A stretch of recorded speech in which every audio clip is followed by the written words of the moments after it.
Give her the mic. What's the point of order?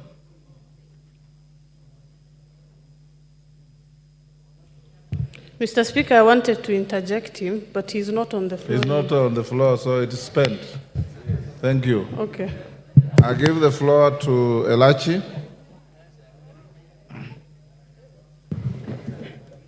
Thank you, Mr. Speaker. Mr. Speaker, I also rise to oppose this Finance Act of 2024 with reasons, Mr. Speaker. And I'll start, Mr. Speaker. When government came into place, Mr. Speaker, we started by removing subsidies and saying that this will assist Kenyans now to move on as a country. Mr. Speaker, we came in, we decided to ensure that the first finance bill, we had so many issues. We thought this second finance bill, Mr. Speaker, will be a finance bill that brings Kenyans together. And today, what the government has done to us, the Economic Council decided to put Kenya again into crossroads, to make us fight for nothing. And then after that, then you come and now start saying we shall be having amendments. Yet this is something we would have just thought from the beginning, Mr. Speaker, that we don't need a country to go on to a cry and then now come again and tell them that there is an incentive that now we are giving. Mr. Speaker, when you look at the report comes in, and this is an IMF finance bill. This is what they did to Ghana. Mr. Speaker, you remember very well when Kibaki came into government, he was a finance minister, but he decided to be a liberal economist. He decided to look east. It is so sad that while my president thinks he will build any road in this country, that he will do any infrastructure in this country with IMF on his neck, this will not happen on this term. Not on this term.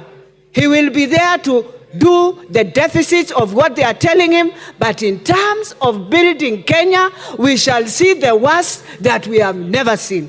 Mr. Speaker, the bill then comes in and tells us you want to restore policy on debt, sustainability, whatever. But then you forget that you are the same person who is saying you need everything on items. Fine, you have said you have reduced it for Mama Mboga, I don't know for who. But you are forgetting the same person who can do business beyond 2 million is the same person you have just returned into the challenges we are saying. Try to build an economic base for Kenyans to have this thing we are calling that there is economic growth. Then you come and tell me you have now reduced to the local manufacturers. Who are the deaf kids and the who's and who's? One person monopolizing this country, that he's the only one who can bring clinker, he's the only one who can do cement, he's the only one, yet you want to say, today we cannot bring back Portland, today we cannot do this. It is wrong. We only have one man who does pasta in this country. So when you say now you are increasing because people are exporting in spaghettis, they're importing in spaghettis. We only have one local manufacturer who does pasta, who decides at every given time how he raises his prices. So how do you deal with those people? Tell us the numbers of manufacturers we have. Order, so that Kenyans can know, Mr. Speaker. Yes, Nyakundi, what's your point of order? Give him the mic. Thank you, Mr. Speaker. I'm standing on point of order number 91. Is it in order for the honorable member to say that the president is dictated by IMF on the finance bill, while the president has the mind of his own? It is this house that dictates the finance bill and the orders that we make. Thank you, Mr. Speaker. If you had the mind, we would have gone to the president after we have finished this. So, Mr. Speaker, what we are saying that it is time as Kenyans, we want to take back our power from the World Bank, from IMF, and we are begging so hard that the president must go back and look at the East so that we can finish our roads. You went to the US, you told us you are bringing a road that is headed to Mombasa. Order, Elachi. The World Bank does not vote in this house. It is you who will vote in this house. Mr. Speaker. Yes, Rindikiri. Understanding Order 91, I expect somebody I respect very much to bring in point of relevance. Mr. Speaker, we are not debating the performance and activities of the president. We are discussing the matters of finance bill, and I expect her as such to react. Mr. Speaker, this is where we are losing it because there are some who are praying for the gallery. We better stop this kind of approach to this finance bill. Thank you, Mr. Speaker. Elachi, the World Bank has no vote in this house. It's you who will vote. So remain relevant. Mr. Speaker,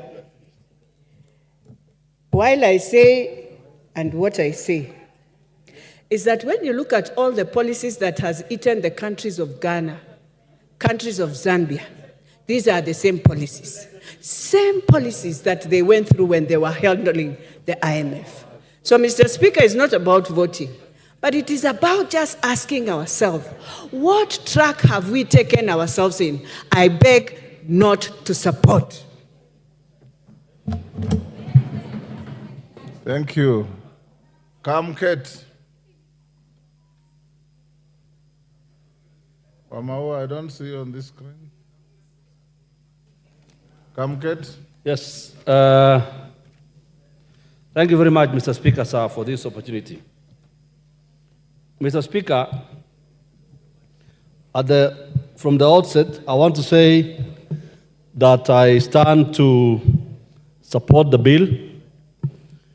And in supporting this bill, Mr. Speaker, I want to say that I fully associate myself with the views and the recommendations of the Committee on Finance and National Planning.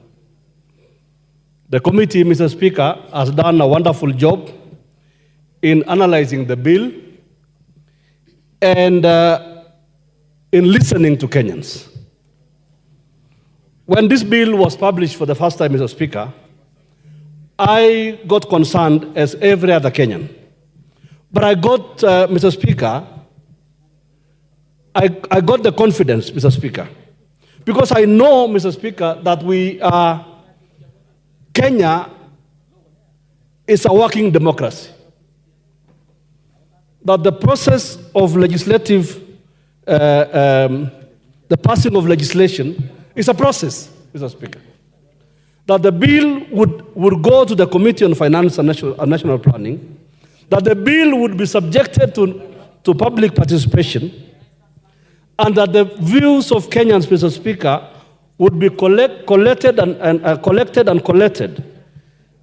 that the committee would come up with the proper recommendations, having listened to the people of Kenya. And the committee has done that, Mr. Speaker.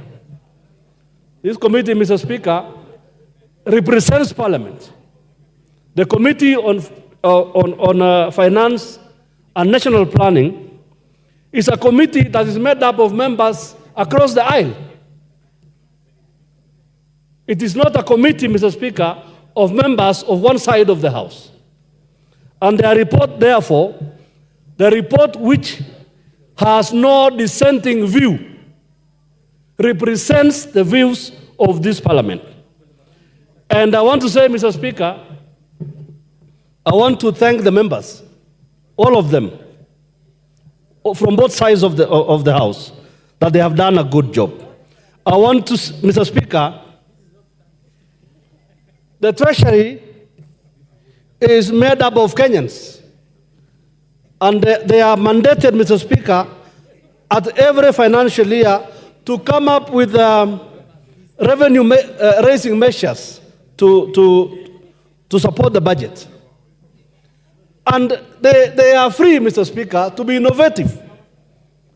those officers at the Treasury, Mr. Speaker, are free to come up with wild ideas.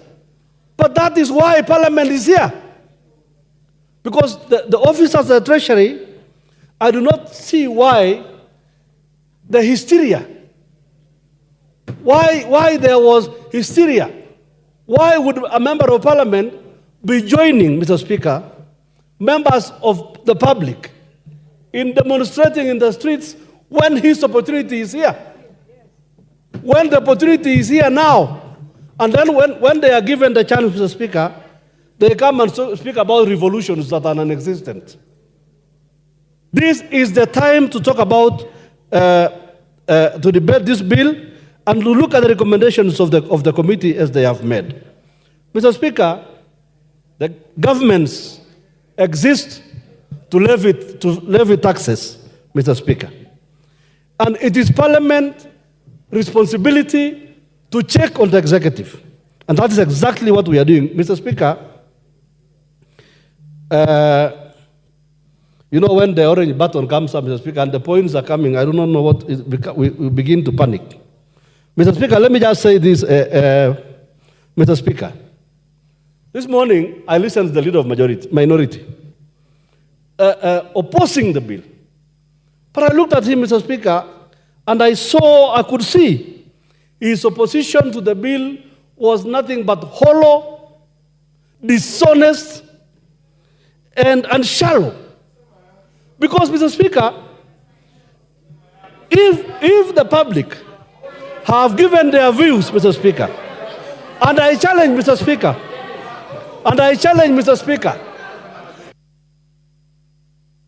Your time is up. Your order. Member for Malindi. Asante sana Mheshimiwa Spika. Mwanzo ningechukua fursa hii Mheshimiwa Spika kuweza kuwashukuru wa Kenya.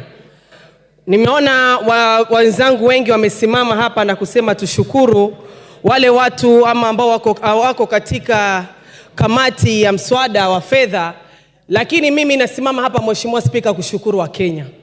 Wa Kenya kwa mara ya kwanza tumeweza kuona nguvu yao, tumeweza kuona umoja wao, na tumeweza kuona kwamba tunapoungana na tukisema no kwa jambo, tukikatalia jambo, hilo ndivyo ambavyo linakwenda kupita Mheshimiwa Spika. Jambo la kwanza Mheshimiwa Spika ni ushirika wa umma. Mwanzo nimesimama hapa na pinga vikali huu mswada wa fedha ambao umeweza kuwakilishwa hapa mbele yetu Mheshimiwa Spika. Watu wangu wa Malindi Mheshimiwa Spika wamepinga vikali masuala ya kuongezwa ushuru katika mambo ya mkate, katika mambo ya pampers, katika mambo ya sanitary pads. Watu wangu wa Malindi tayari ile hali ya maisha ilivyo ngumu, wanasema kwamba hawataki tena kuona ushuru wa aina yoyote uweze kuongezewa hapa Mheshimiwa Spika. Mheshimiwa Spika, sisi Waswahili tuna msemo wa kusema, unapopatiwa chakula kukula, unakula kile chakula paka unasahau unataka pia kula ile sahani. Tulipokuwa tunajadili mswada wetu wa fedha wa mwaka 2023, kulikuwa kuna mambo mengi ambayo sisi tumeyakataa Mheshimiwa Spika, lakini mambo yakapita vile ambavyo yalipita. Na kwangu mimi ninavyoona Mheshimiwa Spika, pia huu mswada kulikuwa kunataka kupitishwa mambo mengi zaidi, lakini safari hii wa Kenya walikuwa chonjo na wakaweka miguu yao chini na kukataa ule udhalimu ambao ulikuwa unakwenda kutendeka Mheshimiwa Spika. Ningeweza kusisitiza kwa wananchi wetu wa Kenya nzima kwamba tunapokuwa na ushiriki wa umma ama kwa kizungu ambayo inaitwa public participation, naomba Wakenya wajitokeze kwa wingi, waweze kusikizwa, waweze kueleweka na waweze kutoa maoni yao kuhusu masuala tofauti ambayo yanaendelea katika bunge la kitaifa, katika masuala ya miradi ya kitaifa, miradi ya county na mengineyo. Mheshimiwa Spika, kabla hatujazungumza kuhusu huu mswada wa ambao tunaujadili saizi, tunataka pia tuangalie ule mswada wetu wa mwaka 2023. ni kwamba uliweza kutusaidia vipi sisi kama Wakenya. Tunafaa tujiulize gharama ya maisha, je, ilikwenda kubadilika? Tunafaa tujiulize mazingira ya kazi, je, yalikuwa ni mazuri kwa watu wetu? Tunafaa tujiulize imetusaidia vipi na imeweza kutufikisha wapi? Malengo yetu, budget yetu ya ile pesa kama tumeweza kuifikia ama la. Mheshimiwa Spika, tuliona kuna vitu ambavyo tuliweza kupitisha wakati ule, ikiwemo masuala ya Hustler Fund, masuala ya housing levy. Tunataka pia tujue report pesa hizo, mambo hayo, malengo hayo tumeweza kuyafikia ama hatujaweza kuyafikia, Mheshimiwa Spika. Kwa kumalizia, Mheshimiwa Spika, mimi ninavyoelewa Wakenya hawana shida na kulipa ushuru. Uchungu wa Wakenya saizi tunazungumza kuhusu budget ya zaidi ya trilioni 3. Matumizi ya hizi pesa, Mheshimiwa Spika, ndiyo matatizo makubwa, na ndio maana tumeona vijana wetu, watoto wadogo wamekwenda barabarani kufanya maandamano, Mheshimiwa Spika. Matatizo ambayo tuko nayo sasa hivi, Mheshimiwa Spika, na ufisadi. Na pale ambapo tunazungumza kuhusu ufisadi, kwa sababu pesa zote hizi zinatoka kwa Wakenya, bajeti yote hii sasa hizi inatoka kwa Wakenya. Tunapoona ufisadi ambao unaendelea, Mheshimiwa Spika, mawaziri wanakuja hapa, mawaziri wao ambao wana ufisadi wanaachiliwa, Mheshimiwa Spika. Hii ndio inazidi kutia machungu kwa Wakenya kule, Mheshimiwa Spika. Tunaona wale ambao wameshikana kule kwa upande wa serikali, Mheshimiwa Spika, wanaenda katika mkutano, mtu ambaye mshahara wake ni sawasawa na wangu na anatoa karibu milioni 30, na kuna kijana mwenye ambaye hana kazi na hana hata shilingi. So tunataka matumizi ya hizi pesa pia ziwe ziko sawasawa, Mheshimiwa Spika, na kwamba ufisadi uweze kumalizika hapa ndani ya Kenya, Mheshimiwa Spika. Mimi nataka niseme napinga vikali huu mswada wa fedha wa mwaka 2024, Mheshimiwa Spika. Asante sana. Rindikiri.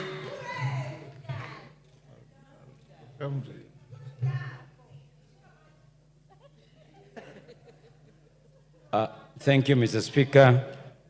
I stand to associate myself with the finance bill presented by the Committee on Finance.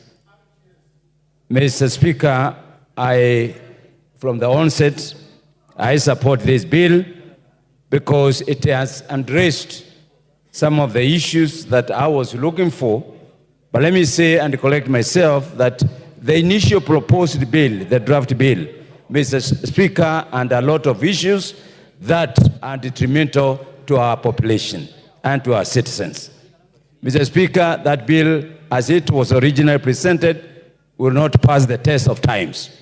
But Mr. Speaker, I've listened towards the chairman of the committee as presented, and I associate myself with those proposals that he has presented. Mr. Speaker, we passed the budget in this House. Mr. Speaker, we cannot pretend that we are disassociating ourselves with that budget now that the finance budget has come. Mr. Speaker, the finance addresses the supply part of the expenditure. Mr. Speaker, the budget addresses the expenditure. So these two are intertwined. So unless we go back and reverse the budget that we passed and say we have to suspend it so that we go back to the drawing board. Mr. Speaker, we are legislators and we cannot deceive ourselves that we don't know the truth. Mr. Speaker, the bill has met all the requirements in terms of passage and verification by the members of the public. Mr. Speaker, the public participation has brought in elements that Kenyans have been asking for. And therefore, Mr. Speaker, I am satisfied that majority of the issues brought up by the members of the public have been taken care of in the proposed amendment by the committee. Mr. Speaker, we are legislators and we are going to bring more amendments. Mr. Speaker, I have noticed, Mr. Speaker, that there is a normality in the finance bill as proposed also, even by the finance committee, that we will be taxing the raw materials. Also, the local manufacturers, Mr. Speaker, will use raw materials. So we will bring an amendment on that. Mr. Speaker, I have also seen there is an introduction of a levy on the treasury bills. Mr. Speaker, we also bring amendment on that. So what I want to tell the people of Bori, because that is who I represent, We will make sure, with the consultation, with the finance committee, in agreement with them, we will all delete those punitive clauses that are detrimental to their expectations and pass the bill because it carries more benefit to our people. Mr. Speaker, this bill has passed all the legal requirements. Mr. Speaker, the income tax law, Mr. Speaker, the VAT law, Mr. Speaker, the excess law, Mr. Speaker, the miscellaneous and fees levy law, Mr. Speaker, the Tax Procedure Act, Mr. Speaker, the Affordable Housing Levy Act, Data Protection Act, and Public Finance Management Act, and lastly, the Industrial Training Act. So, Mr. Speaker, as we see it, the bill is in compliance with the procedure of making the law. Mr. Speaker, I note that the objective of this bill is not to discourage investment. Mr. Speaker, this bill addresses how we will move the economy in the short term, mid-term, and the long term. Mr. Speaker, we are all talking about employment for our youth. Mr. Speaker, we are all talking about made in Kenya, promote Kenya. Mr. Speaker, we are saying we have to take care of our environment. Mr. Speaker, all these things are contained in this bill.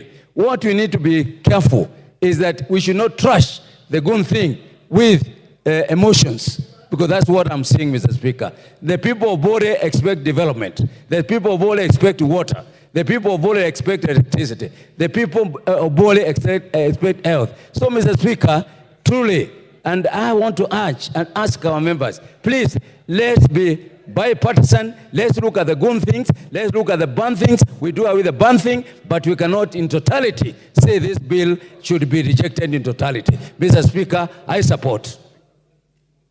Jackson Kosgei. Thank you, Mr. Speaker. First of all, and on the onset, I support the bill. It has been said by historians that there are two things, I beg your pardon, that has made regimes comes up or rise up and fall. One is the policy on fiscal planning of a nation, such as the one we are interrogating through this bill. Mr. Speaker, the second one is the national bride, where the citizens of a country is proud to support and sustain their own country. While I commend the committee for the work, the good job done, the resilience they had in taking the processes through legally and by law, and also by listening to the citizenry of this country, I wish to persuade us in this House to appreciate the fact that we have a cardinal role in developing the budget of this country by interrogating all the processes, and we have a duty to produce a policy that will support this nation. It appears that the debate today, and as we continue, is gravitating around the finance bill as was presented, and we seem to play down the proposed amendment by our esteemed committee members. They have given us their version after receiving the contribution by the public. Mr. Speaker, I wish to conclude my remarks as I support this bill by commenting on the light note on a comment that was made by one honorable member that it was a bit unnecessary and misleading comparison, because we are speaking not only to this August House, but we are speaking to Kenyans listening outside there, to compare the 19th century dictatorial monarchs with our vibrant democracy, which is giving us an opportunity of changing government whenever we want in every 5 years. It is unnecessary to speak to Kenyans that we have an alternative in terms like revolution, destroying a country. I think we have a room, vibrant democracy in the world, not Africa alone. And I wish to urge us that let us debate without personalizing, but think about this country and its progress. With that, Mr. Speaker, I support the bill. Thank you. Mawathe.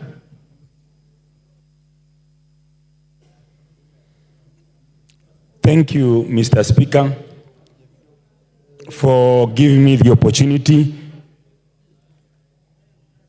to contribute to this bill. I stand on the onset to oppose this bill. This bill, actually the amendment that was tabled last evening, is actually worse than what was there previously. The original bill that was tabled aimed to raise 308 billion shillings. The new one that has been that was tabled last night targets to raise 386 billion shillings. I know a few sweet items were removed, like removing the taxes on bread. There were no taxes on bread. We have never had taxes on bread. So when you say you are removing taxes on bread, you are just withdrawing your amendment, or rather your proposed amendment to the bill. There is no favor that we are doing to Kenyans. This bill, as it was previously and it's amended as it is amended now, is very, very punitive to mwananchi. The new bill introduces the new amendment that was tabled last evening, introduces a fuel levy of 9 shillings per liter.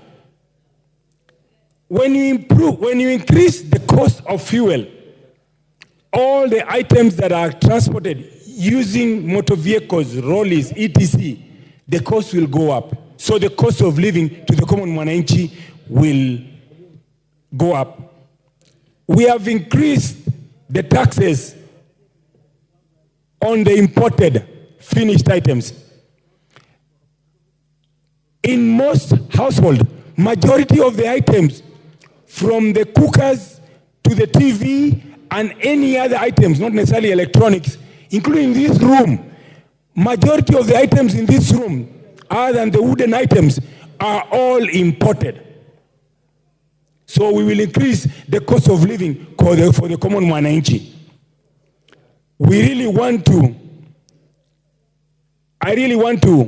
I've had a few people congratulate the finance committee. I want to congratulate the Gen Z for coming out in large numbers and expressing themselves. What was sad is seeing that they were arrested. They have freedom to assemble. They have freedom of expression. They should be allowed to express themselves, not necessarily be arrested.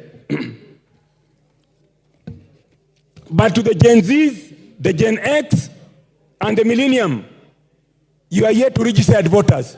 You need to register as voters so that you can have the correct people that will listen and side with Mwananchi. Anybody who does not side with Mwananchi, you know what to do come 2027. And for the Gen X who actually participated yesterday, and the Millenniums and the Gen Z, the work is not done. The most important work happens tomorrow. Tomorrow is when we are voting as a house. You must put pressure. Continue to put pressure. Do not let off the item on the gas. And you must sit there with a pen and a paper. And anybody who votes to put a noose around your neck, you must write down their name and pick and say, That one, 2027, home. That one, 2027, home. Anybody who votes to finish you here, anybody who votes to put a noose on your neck tomorrow and finish the Kenyans, you must have a list and pick. That one, 2027, home. That one, because we must have a people, we must have a parliament that supports and stands with the common mwananchi. And I stand to oppose. Asante. Mary Wamaua.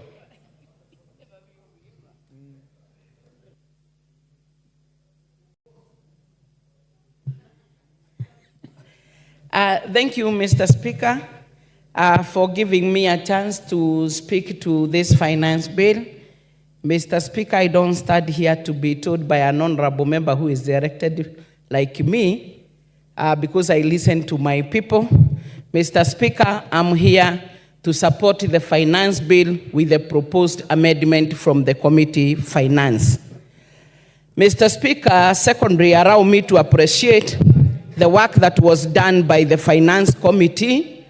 The exercise that they did going around the country during the public participation was not in futility, and therefore, immediately after the public participation, they went to write this report, and from all what they collected from the people who came in the name of those from the corporate professionals, business men, and others, they were able to do so many amendments that we are waiting to hear, and some we are aware, because majority of those are the ones that the members of public had a lot of interest in, like the issue of the VAT on bread. There is that proposed amendment to remove the VAT on it. There is also the excise duty on the vegetable oil. That was also an area of concern. A lot of concern on the issue to do with the 2.5% on motor vehicle tax. Mr. Speaker, I may not be able to mention all the areas of concern, but I cannot forget to also note that there was the proposed amendment from the committee on the eco levy on locally manufactured products like the sanitary towels, the diapers, phones, car batteries, and others. Mr. Speaker, looking at the proposed amendment that the committee came up with, it is trying to answer to the cry of some of the areas that our member are talking about. And Mr. Speaker, some of these are going to boost our local manufacturing industries, which we highly recommend, because with the local manufacturing industry in the country being boosted vis-a-vis all what is coming as import, this will be able to give market to the farm products, because a lot and the backbone of this country is agriculture, as well as also creating employment. And also, this one will also offer our agencies in the inspection and supervision of the produced products. Mr. Speaker, I do not want to say that is from what I got from one of the members that this is too retro, too late. Because, Mr. Speaker, this is a house whose work is to make laws and to amend other that are existing. And Mr. Speaker, as honorable members, if at all we are good on advising our people accordingly, as their representative, we are able to tell them that this is the time that we are going to look at the crowds of the finance bill, crowds by crowds, and it is also the said time that we can be able to bring amendment, instead of inciting our people to demonstrate on the street, making some to sleep in the cells and others to get hurt as a result of the same. In the same, it shows that we do not believe on the responsibility that is given to this house to amend any law. Whatever Treasury proposed, it is for the committee, whatever it did, and our time now has come to make sure that any crowds that you think you need to do an amendment, you raise it so that we discuss it here. And by the end of it, whatever finance bill we produce will be answering to the areas of concern to our people. Mr. Speaker, as much as you see some saying that they are opposing, if at all we go by whatever they are saying, they will be the first one again to rise to question on the salaries, on development of projects that are running and other areas. So members, as we talk, let us not be populist. Wamaua, your time is up.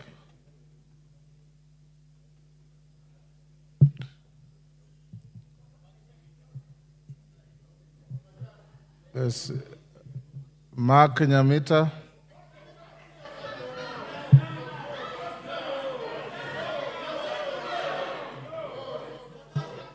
Order, you are all equal. No, Mr. Speaker, this guy has just come down. Go on, Nyamita, give Nyamita the floor. But Mark Nyamita, you've just come. You just come down, we have been Angela, you will speak. I think let in a house of order, Mheshimiwa, the speaker is presiding. Thank you, Mr. Speaker. Thank you, Mr. Speaker, for giving me an opportunity to contribute on this particular bill. I'm sure, Angela, if it was you, you will be happy. I'll give you a chance. We have just come now. We have been sitting here since Order, Angela. I appreciate your resilience Speaker, today. Protect me to be listened to in silence. Oh, that's unfair. Thank you, Mr. Speaker. From the onset, Mr. Speaker, I want to say that this bill, as was presented on the floor of this House, any reasonable member of Parliament would object to it. Because there is no way, Mr. Speaker, even our colleagues who are on government side would sit here and agree to some of the proposals that are actually in this bill. Let me begin with the sugarcane transporters. When you charge VAT on transport, I come from a sugar belt area, Mr. Speaker. Most of those roads, if not all of them, are Maram roads that are not maintained. So when you're saying that they utilize the roads and they're spoiling them, we are sometimes just lucky if the factories themselves actually do it. Mr. Speaker, the taxation on bread in itself, many members, though in this House, do not eat bread, not because they cannot afford. They do not eat bread because they have other alternatives or they've sought other healthy issues, types of food that they want to actually take. But the common man relies on bread as a staple food. So trying to tax it really, Mr. Speaker, is completely out of this space. Taxation on motor vehicle based on value also does not make sense. Mr. Speaker, someone who is driving a Probox and someone driving a V8, like many members on the floor of this House, utilize the same space, they apply the same weight on the road. If you're going to tax them and you tax them, it would have been disproportionate in terms of taxation. So therefore, this was actually not making sense. Tax on vegetable oil, Mr. Speaker, would have increased tremendously the cost of food for the common man. So any reasonable person on the floor of this House, regardless on which side you sit, would definitely then oppose this particular one. The eco-levy, though being very progressive, Mr. Speaker, I do not think the way it had been put in this particular bill made a lot of sense. We need to only tax eco-levy on finished products that are actually being brought into the country. I am happy that many members agree and will oppose the threshold for VAT registration. In my constituency, Mr. Speaker, over the last about 1 month, I have had to bring young people together to try and give them CDF projects. Some of them are registering organizations for the first time. Compelling them to register so that you tax them was not leaving them with any money, because the amount of money that we put into our projects, Mr. Speaker, is extremely very little. Having said that, Mr. Speaker, I just want to urge my colleagues that the best thing for us, that it is this House, the 13th Parliament, that must stand to be counted, We have a more enlightened public, and I want to commend the committee because of the extensive public participation. I have seen in their report that they actually had to add a few more days for people to give their views. How I wish, Mr. Speaker, that in the next bill and maybe all the other bills, we can even extend it not only to the members of the committee, but to the whole House, so that members can even caucus on specific bills that require a lot of input from the people.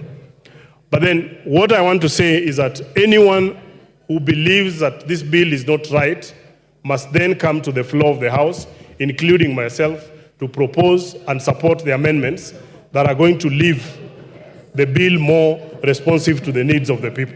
Instead of just saying that we oppose it, it is in this House, and I am going to be in this House to propose my own amendments that are going to favor the Mwananchi, and the ones that have actually been brought that favor, we will actually support them. Thank you, Mr. Speaker.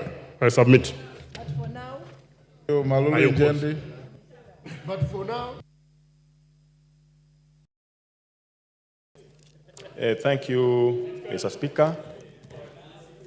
I arise also to support this motion, in spite of the fact that I received so many messages, so many calls, advising me to reject this bill.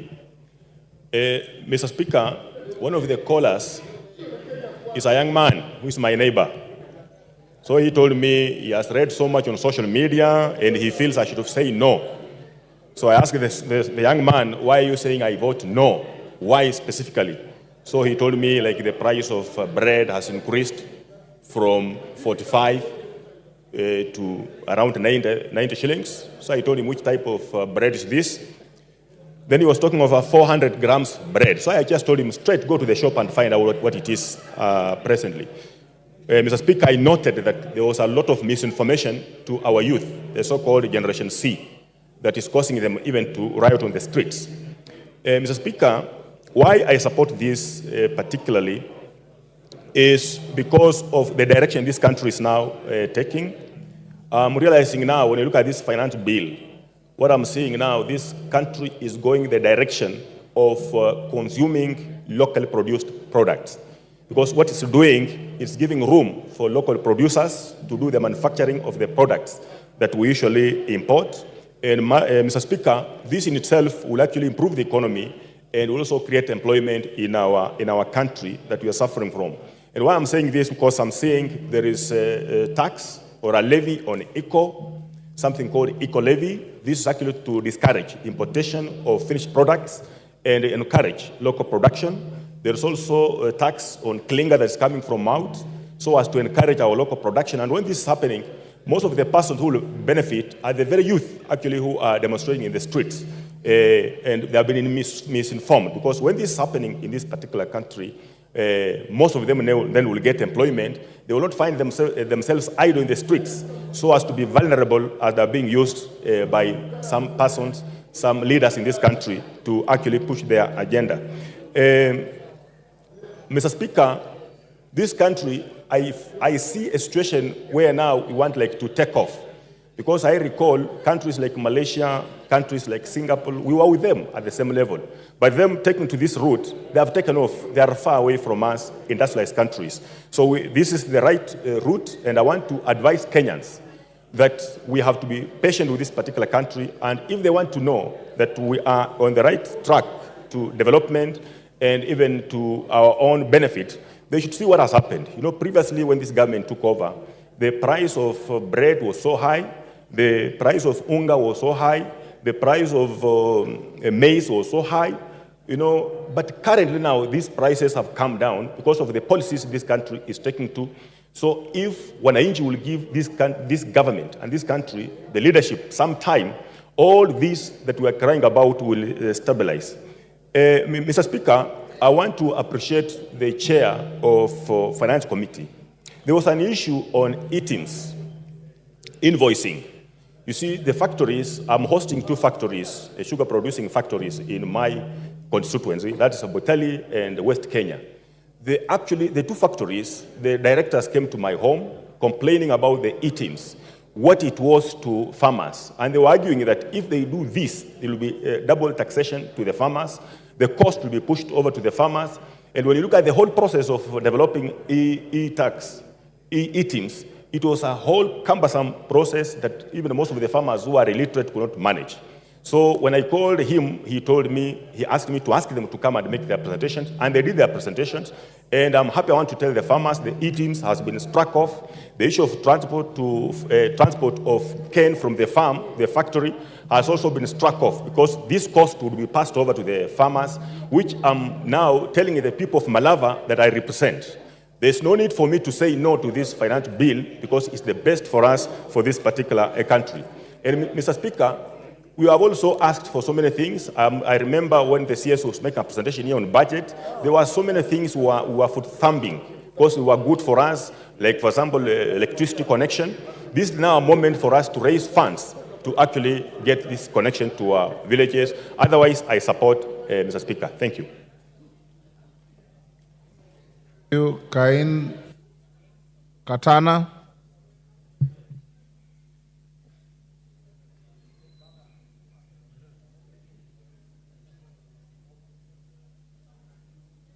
Cain Katana, give him the mic. Asante Bwana Spika kwa kunipatia nafasi hii. Kwanza nataka niwapongeze wale Wakenya wote waliojitokeza jana kuandamana ili kutoa hisia zao kuhusu mswada huu wa kifedha wa mwaka wa 2024. Nataka pia niwapongeze wale ambao walishikwa kutetea haki yao. Hao ni mashujaa wa karne hii tulionayo.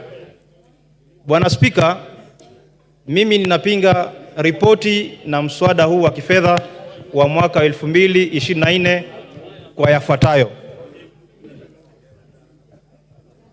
Bwana Spika, hatuwezi kuinua uchumi wa nchi kwa kutegemea kutoza ushuru peke yake. Jambo ambalo tunatakana kujiuliza Bwana Spika, je, tumeweka mazingira gani ya kusaidia mwananchi apate pato ili aweze kutoa ushuru? Jibu ni kwamba hatujaweka njia mwafaka ya kufanya watu wafanye biashara yao. Bwana Spika, mapendekezo ambayo yamefanywa na kamati ya kifedha ya kusema kwamba sasa wanataka kuondoa ushuru wa mkate kama vile ambavyo walikuwa wamependekeza, ni kwa sababu Wakenya walisimama na wakasema haya hayatuyataki, ndio wamekuja na kusema kwamba wameleta mapendekezo. Haya ni mapendekezo wameyapanga, lakini hayako katika sheria ya mwaka wa 2024. Haya mapendekezo Bwana Spika yanaweza yapite ama yasipite. Je, yasipopita tutafanya vipi na tayari mumependekeza kwamba ushuru uongezeke? Bwana Spika, tumesema tunataka kufufua viwanda. Ukiongeza ushuru wa malighafi hasa kwa makaa ya mawe,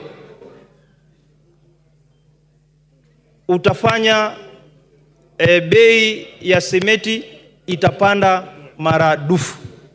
Bwana Spika, tukitaka kuokoa, kwa sababu serikali hii ilikuwa inasema kwamba inatambua mtu wa bodaboda, inatambua mama mboga. Huyu mama mboga katika hii bajeti yuko wapi?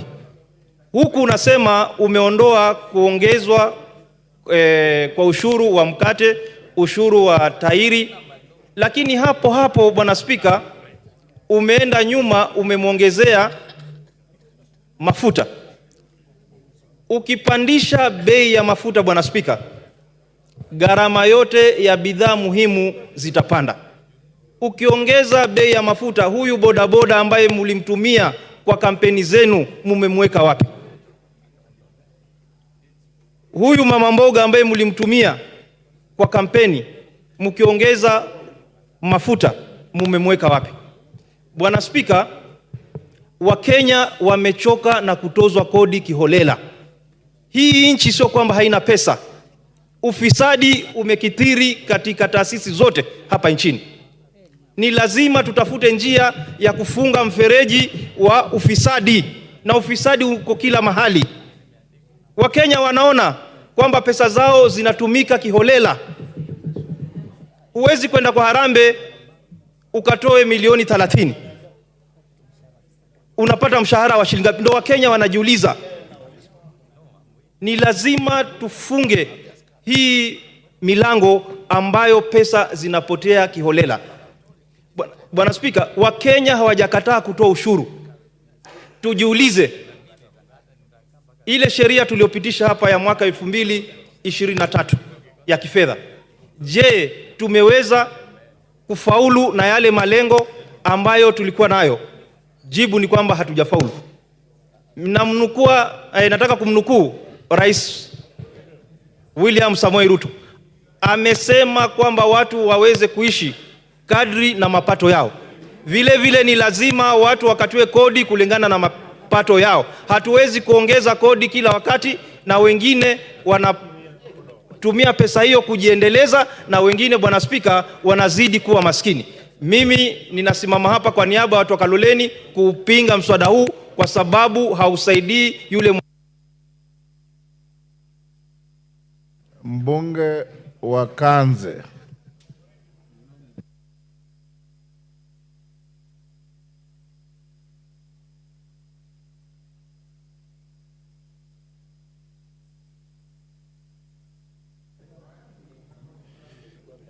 Asante sana Mheshimiwa Spika kwa kunipatia hii nafasi. Mimi pia niweze kupeana maoni yangu kuhusu huu mswada wa fedha wa mwaka 2024. Mheshimiwa Spika, mimi pia ni kati ya wale wabunge ambao nimetumiwa jumbe nyingi sana na wakazi wa Ganze wakiniambia niweze kupinga huu mswada kwa sababu hawafai. Wengi wa wale ambao wamekuwa wakinitumia jumbe, nimekuwa nikiwauliza ni vipengele gani katika mswada huu ambavyo wanaona vina shida. Ni wachache tu ambao waliweza kunitumia jumbe wakiniambia kwamba kuna vipengele fulani fulani ambavyo wanaona vina shida na wangetaka viondolewe ama virekebishwe ama mswada huo uweze kutaliwa kabisa. Kipengele kile kilikuwa kina utata kabisa ni kuhusu ile kodi ya mambo ya mkate, ambapo ulikuwa unaweza kupandisha bei mkate, na mimi pia nilikuwa nakubaliana nao kwa sababu mkate ni chakula ambacho kinatumiwa na watu wengi sana, especially wale wenye mapato ya chini. Kwa hivyo kwa upande huo pia mimi nilikuwa nakubaliana na wakazi wa Ganze wakisema ni lazima kodi ya mkate ipungue. Kodi nyingine ilikuwa inaleta utata ni kodi ya magari, na hiyo waliweza kunambia katika zile juma ambazo walinitumia. Ushuru wa magari ulikuwa unafanya wenye magari walikuwa watalipa pesa nyingi sana, na hiyo ilikuwa inaleta utata. Mambo ya eco-levy ambayo ilikuwa inapandisha kodi ya sanitary pads na pia pampers, hiyo pia nilikuwa nakubaliana na wakazi wangu, na niliwaambia kwamba nitatumia hii forum yangu kuweza kuhakikisha kwamba hayo mambo yanatolewa katika huu mswada wa kodi. Na nataka nipongeze ile kamati ya fedha ya bunge hili ambayo iliweza kukaa na vipengele vingi ambavyo vilikuwa vinaleta utata waliweza kuviondoa. Na pia niendelee kushukuru kwa sababu nikiangalia yale mambo ambayo serikali imepanga kufanya huko katika maeneo bunge yetu kwa huu mwaka wa serikali unakuja, ni mambo mengi ambayo wabunge wote inastahili tuweze kuyapigia upato. Kwa mara ya kwanza tunaona kuwa mgao wa NGCDF unaweza kuongezeka kwa kiwango cha milioni 30. Na pia kwa mara ya kwanza tunaona kile eneo bunge linapata mgao kwa sababu ya usambazaji wa mambo ya stima. Tumeona kwa mara ya kwanza pia kaunti zetu zimeweza kupata takriban bilioni 15 za ziada, na hii yote ni pesa ambayo itaweza kupeleka maendeleo kule nyanjani. Kwa hivyo kufikia sasa hii yale mambo ambayo yalikuwa yanautata katika mswada ni kama ambayo yameweza kurekebishwa. Kwa hivyo kwa niaba ya wale wakazi wa Ganze ambao wanapenda maendeleo, kwa sababu tumeona hapa tutapata mambo ya stima, na pia tumeona kwamba shule zetu nyingi kule Ganze kwa wakati huu bado wanafunzi wanasomea chini ya miti, na bado tuko na wanafunzi wengi ambao wanasoma katika madarasa ambayo yamejengwa na udongo. Kwa hivyo hii inamaanisha kwamba tukipata mgao wa CDF zaidi tutaweza kuwashughulikia hawa wanafunzi ili waweze kupata mazingira mazuri ya kusoma. Na pia tunapata mgao zaidi wa basari hapo, tunapata mgao zaidi wa NGCDF. Hiyo inamaanisha kwamba hata basari yetu pia itaweza kuongezeka na wanafunzi wengi zaidi wataweza kwenda shule. Kwa hivyo mimi nikisimama hapa ninaunga mkono huu mswada wa fedha wa mwaka 2024, lakini naunga na yale marekebisho ambayo komiti imeweza kuleta bunge. Na mimi nina imani tukiwa kama wabunge hapa tuko in the right forum kuweza kuleta mabadiliko zaidi. Kwa hivyo hata wale wajumbe wenzangu ambao bado wana shida na huu mswada, nafikiri hii ndio forum ambayo waweze kuleta zile amendments ambazo wanafikiria ziko sawa, ili tuweze kuimprove huu mswada uweze kuwa mzuri zaidi, ili tuweze kupeleka nchi yetu mbele. Kwa hivyo kwa hiyo machache, Mheshimiwa Spika, mimi naunga mkono lakini na marekebisho. Asante. Kwenye Thuku. Thank you, Mr. Speaker, for this opportunity to speak on this very important finance bill. And Mr. Speaker, from the onset, I want to start by saying that I support the recommendations by the committee on the areas they want to firm up and bring about amendments, so that then in tandem with the realities that we face in this country. Of course, we've had serious public outcry, some that are really misled and misinformed.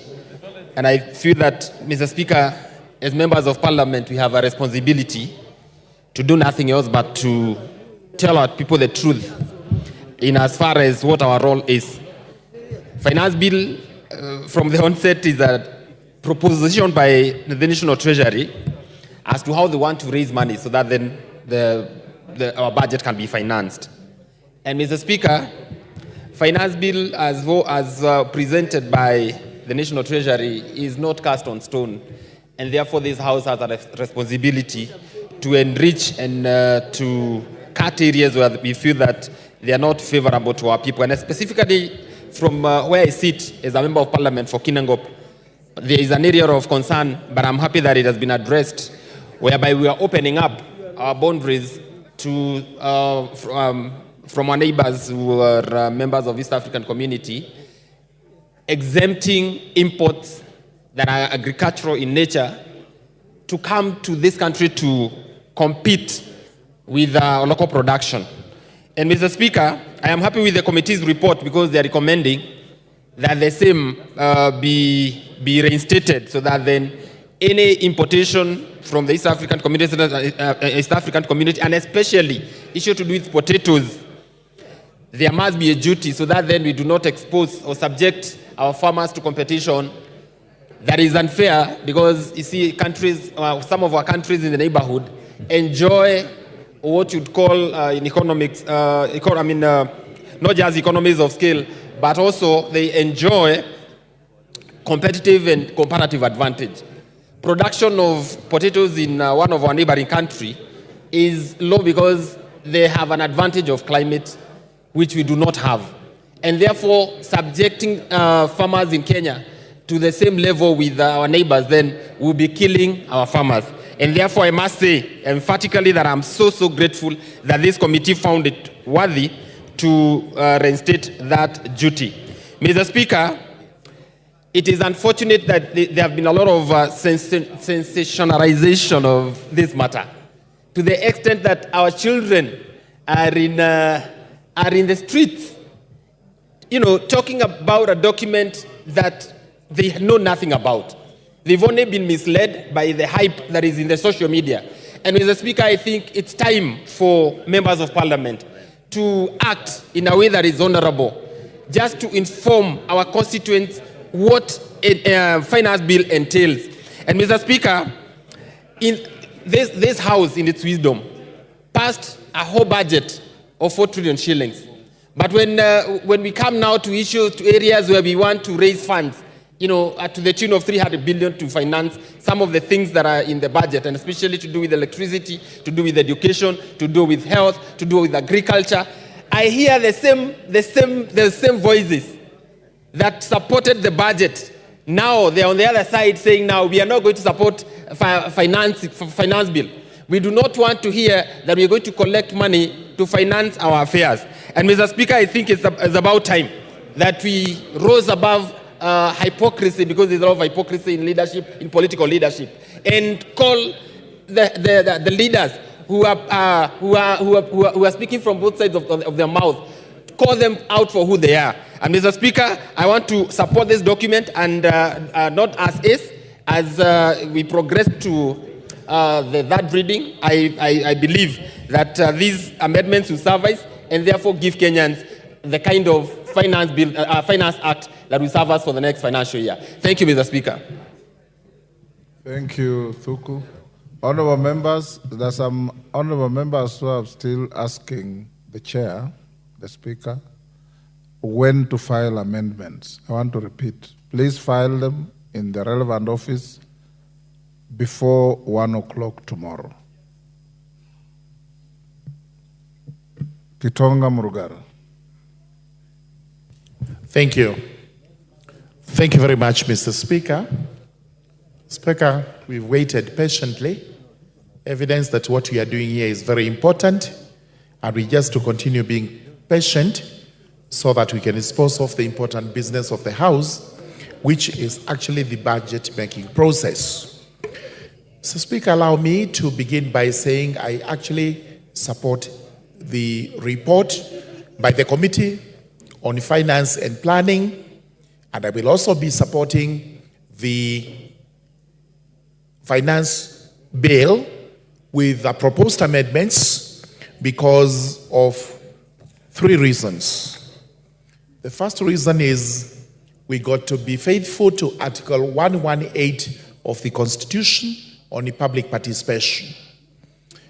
We are happy to report that after public participation, the Finance Committee has incorporated suggestions by members of the public on what really ought to be removed from the bill or what ought to be amended.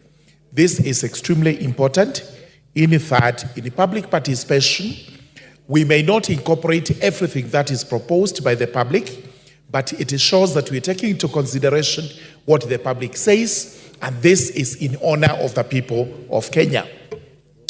Number 2, public participation, according to our courts, should actually not be just cosmetic. It should be real, it should be practical, so that everybody who participates in it feels appreciated. And this is why we are saying there is no yardstick, there is no measure on what constitutes sufficient public participation, but anything that takes into consideration the views of the public is public participation. And thirdly, this finance bill, proposed finance bill with the amendments, is important in that we must have a finance act for the year 2024-2025. I cannot and I would not agree with the proposal that we should actually reject the entire bill because it may have negatives to the people of Kenya. It also has positives. So what I would propose and urge members to agree with is that at the committee of the whole House, these proposed amendments by the committee and whatever else is going to come from the honorable members of parliament is extremely important, should be looked at with a tooth comb so that we either pass reasonably or reject reasonably. Now, what are the proposed amendments by the committee which are very important? The VAT on bread is out. VAT on sugarcane transportation is out. VAT on electronic money transfer or transactions is out. And many others, including the 2% motor vehicle tax. All this is out. On the same tone, the eco levies on some of the finished products which are imported. These are going to remain. But for the locally manufactured goods, and this is very important to spur up industry and growth, we will have all that tax exempt. This is very important. We also have many others, including positives, that the pension on the tax on pension is now increased from 20,000 to 30,000. We also have an 18 billion, which is supposed to assist the government to employ the JSS teachers, permanent and pensionable. This is very important. Our CDF, our GAF, all this is increased, which is very important. Therefore, on behalf of the people of the Tharaka constituency, I would be urging them that we will support the bill. We will make all the necessary amendments to protect their interests. At the same time, we will be on standby and guard against corruption so that none of this money is pilfered, is lost through corruption. We will also be demanding, like all other constituencies in Kenya, our fair share of development from monies raised in these taxes. With those remarks, I beg to support. Salasia.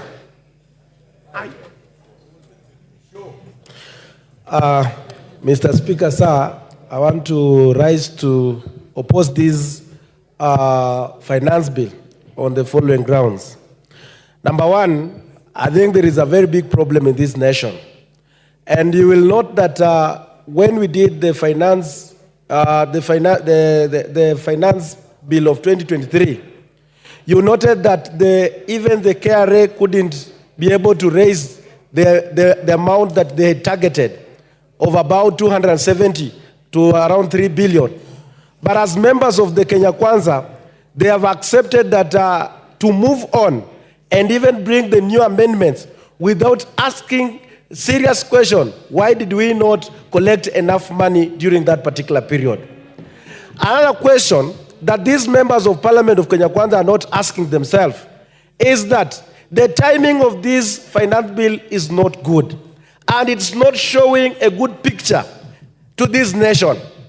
And you have seen the President of Kenya moving all over the world, trying to bring the investors here. But you will realize that whatever is happening in this country is being carried viral to the entire world. Is saying that Kenya is a country that cannot be predicted when it comes in terms of the taxation. Members of Parliament today, as we are here, you have noted that most of the people there, they are not happy. And we are elected by those people to represent them. By coming up and even bringing and even going ahead and bringing more taxation on digital content creators. And that is the only area that most of the young people who does not have the job opportunities, they are lining there.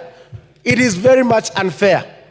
I think it is high time that we need to go back to our budget that we made as members of Parliament. You will realize that as members of Parliament, we did not scrutinize when the President said that we should live within our means. Indeed, even the Parliament, and I want to thank the Speaker and even the Clerk of the National Assembly, they made us today, we are not traveling across the world the way we used to go and learn. But today, you see, even the budget of the Parliament is only 400 million and something. But you see the office of the cabinet is about 1 billion plus something. The office of the Deputy President, 4 billion. The office of the President, 4 billion. The State House, 7 billion. Is what we say that we should live within our means? Members of Parliament, Salasia, there yes. is a point of order from the chairman of the committee. Yes, Chairman.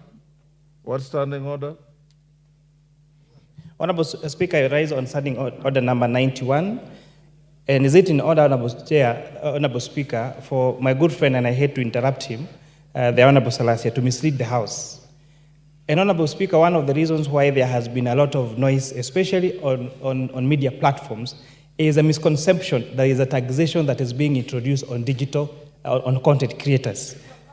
Clause 7, Honorable Speaker, because we would like to put this matter to rest, page 555 of the bill, talks about where a resident or an unresident person being the owner or operator of a digital marketplace or platform, makes or facilitates payment in respect of digital content monetization, goods, property, or service. The amount therefore shall be deemed to be income which is accrued in or was derived from Kenya.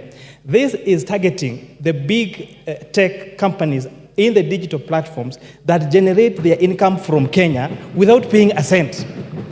We have institutions like Netflix, like Google, like Facebook. They generate income here, but don't pay taxation in this country.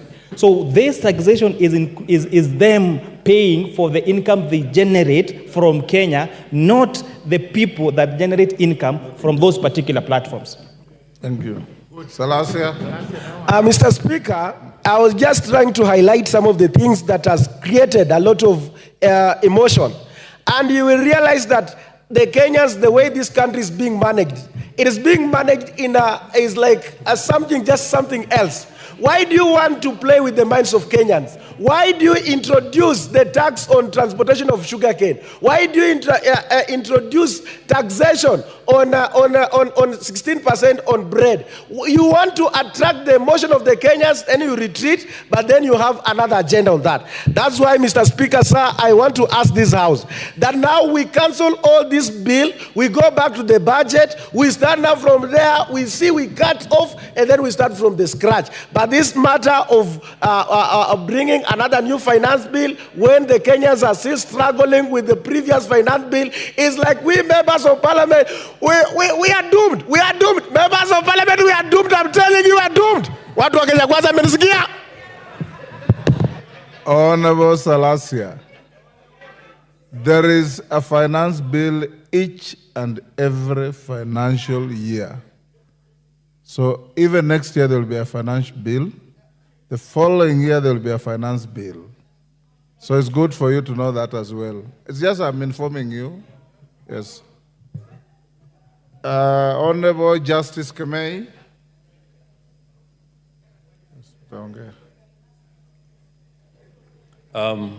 Thank you, Honorable Speaker, for giving me the opportunity to be able to add my voice on the finance bill. Honorable Speaker, my patience was being tested. Speak with a little life, Justice. Yeah. Honorable Speaker, I was saying my patience was being tested, but at least I've gotten the opportunity. I've been here, Honorable Speaker, from 9:30. And it reminded me... Stop complaining. I've been sitting here from 9:30 as well. Thank you, Mr. Speaker.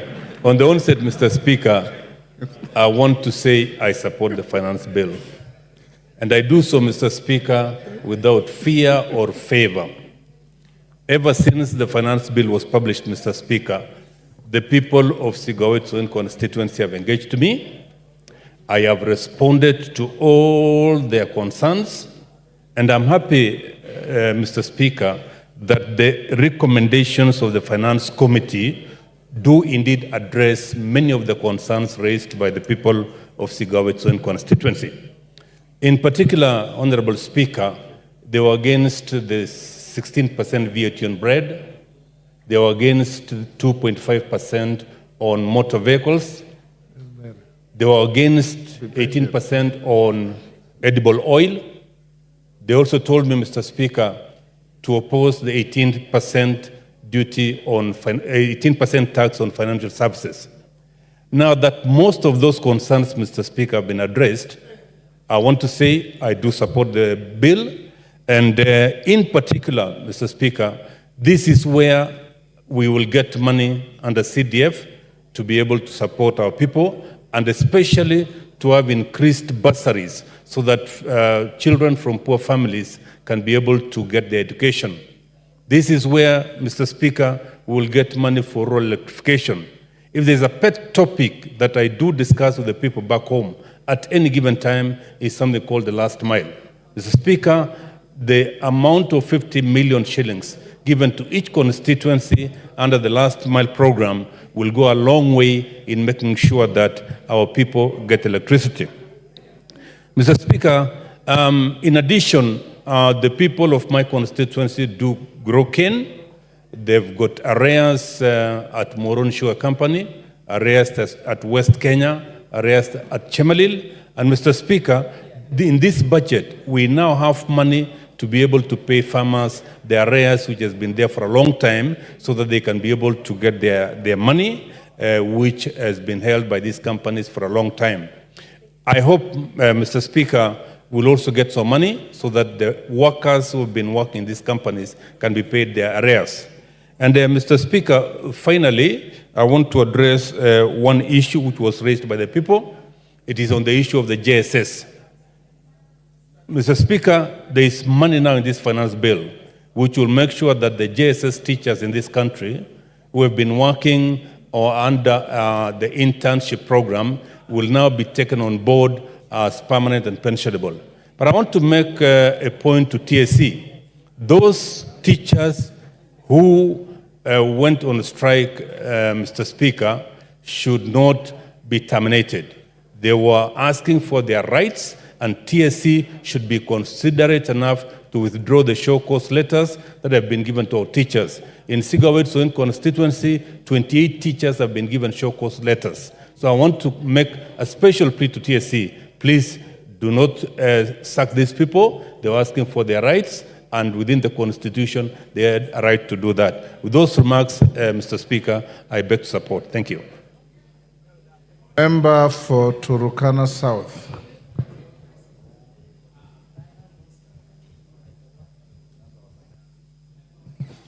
Thank you, Honorable Speaker, for according me this opportunity to give my insights on this Finance Bill 2024. Honorable Speaker, first of all, I want to appreciate the Constitution of Kenya 2010 by empowering the Kenyan citizens to participate in the policy making of government. Honorable Speaker, the government has a duty to present the budget and also to present the finance bill. These are two major policies that government intends to meet its promissory notes as it made during the 2022 campaign period. Also, Honorable Speaker, it's upon us leadership, also as a leader, as a member of parliament for Turkana South, I have the obligation to participate in ensuring that my constituents are represented in this process of policy making. Honorable Speaker, budget and finance bill are political tools. And also, budget and finance bill, these are areas or policies that all stakeholders are supposed to negotiate. All stakeholders are supposed to negotiate. They have interest in this particular budget. Honorable Speaker, as we talk as members of parliament, we have the obligation to see that our interests, despite the fact that I'm a member of parliament from the opposition side, I have interest in this budget, I have interest in this finance bill. Honorable Speaker, let me go to the Income Tax Act. I have some reservations on the exemptions of some per diems. Honorable Speaker, that aspect of exempting some employees on 5% is discriminatory in the sense that if you look at job groups, a member of parliament or anybody earning more than 50,000, 100,000 will be exempted completely from paying tax on their per diem. Honorable Speaker, I say this is discriminatory. I gave an example of somebody who is in job group J who earns 58,000. Exemption will be 2,900. The per diem is 6,300. What is taxable is 3,400 shillings. Honorable Speaker, I request the members of this honorable house to exempt all the employees from this tax. Honorable Speaker, this country has failed on fiscal consolidation. All the policies have not addressed the fiscal deficit for a number of years. So there's need for the government to have plans or policies that are always consistent instead of changing every time the taxation measures. Honorable Speaker, there is something on repeal of digital services tax and replace it with significant economic presence tax at the rate of 30 on 20% deemed profit. What is the standard of measuring the so-called deemed profit?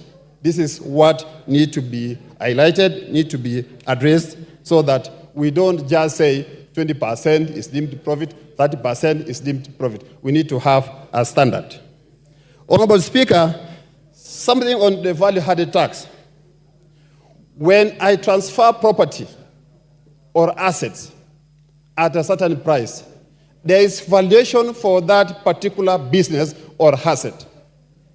So, the difference between the transfer price and the valuation has to be on capital gains, not you are exempting that from taxation.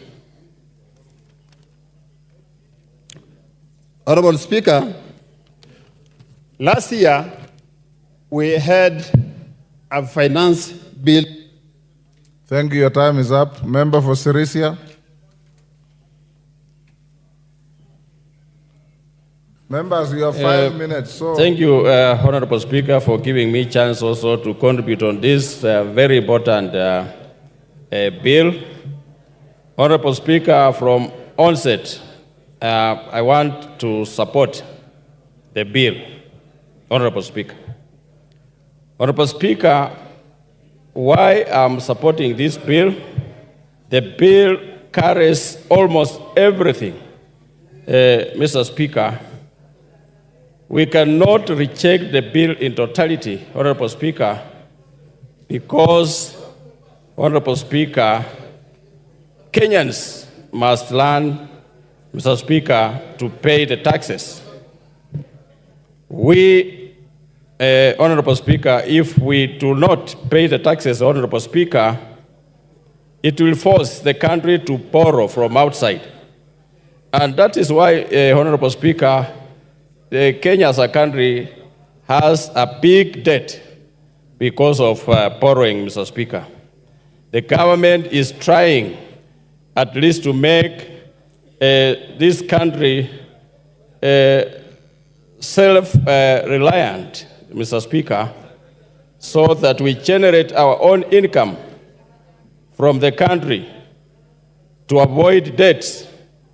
Honorable Speaker, we must pass this bill, Mr. Speaker. Mr. Speaker,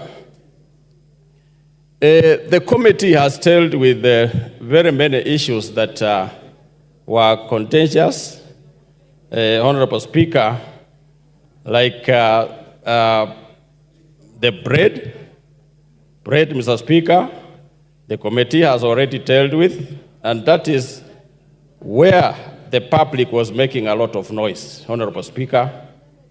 And also the vehicles. It is already dealt with the committee, Honorable Speaker. Honorable Speaker, if we reject this bill in totality, Mr. Speaker, we are rejecting development of this country, Mr. Speaker. Mr. Speaker, if we reject the finance bill, we are rejecting bursary for our children. Mr. Speaker, if we reject this finance bill, we are denying our sisters and brothers who are sick in hospitals to get medicine, Mr. Speaker. Mr. Speaker, this country it belongs to all of us, Mr. Speaker. And Mr. Speaker, as we continue, members from both sides to talk, Mr. Speaker, this bill, Mr. Speaker, the government of this country, Mr. Speaker, now, when President Ruto got into power, the economy of this country, Mr. Speaker, was in ICU. But now, Mr. Speaker, we can see some development that is coming. Even if some of us are in opposition, we want to oppose everything. But Mr. Speaker, let's consider and put the country first. Mr. Speaker, like other developed or developing countries, Mr. Speaker, when politics is over, something like this, the bill come, Mr. Speaker, people of the country put their country first, Mr. Speaker. And we are requesting that, Mr. Speaker, we put our country, Kenya, first. Mr. Speaker, on my side, where I can oversee is the KRA. KRA, Mr. Speaker, is not collecting enough. And at the time we have given KRA money to use it to employ people to collect enough taxes, Mr. Speaker, but they have not met their target as the government or we as Kenyans expected the KRA to collect, Mr. Speaker. So, Mr. Speaker, we are putting KRA on notice, a warning that KRA must collect enough resources to meet the target that we need in this budget, Mr. Speaker. Because we are looking at them and...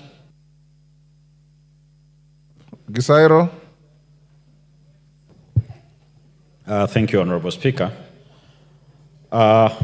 In the book, The Dust, written by Athiambo War, in its foreword by Nanjala Nyabola, she states that Kenya has 3 official languages: English, Kiswahili, and silence. Silence. Mr. Speaker, I stand here to oppose this bill. Many on that side are telling us that the funding of the appropriation bill is subject to the Finance Bill 2024.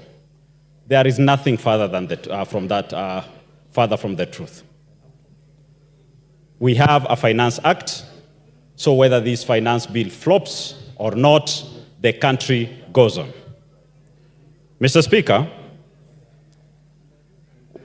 this Finance Act has some draconian measures. This allows KRA to access people's M-Pesa accounts without going to the courts. Mr. Speaker, we are going to make every Kenyan to move to cash transactions. Mr. Speaker, while we are saying we need to support local industries, the eco levy is not the way to go. Mr. Speaker, my little daughter Iranzi needs Pampers. I can afford. But sadly, Kerubo in Kitutu Masaba, whose husband is mining sand in the quarry, cannot afford.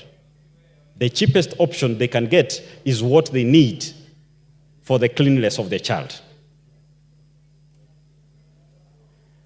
Mr. Speaker, sanitary towels. Millions of girls do not have sanitary towels. The cheapest they can get is what we should afford them, whether imported or local. We should not make it any further expensive. Competition brings costs down. So if our local manufacturers cannot up their game, it is not our business to try and protect some few individuals for selfish interests. Mr. Speaker, while the whip of majority spoke in the morning, he correctly stated that I'm a chicken farmer and I do produce eggs. Very true. But saying that you are going to increase, to put a duty, an import duty on table eggs, that is where we get it wrong. By the fact that we've decided to split eggs into 2, table and fertilized, we get it wrong. If I give you 2 eggs, you can never know which is table and which is fertilized. What you're doing, you're protecting a few people who will purport to import fertilized eggs, but actually are importing table eggs.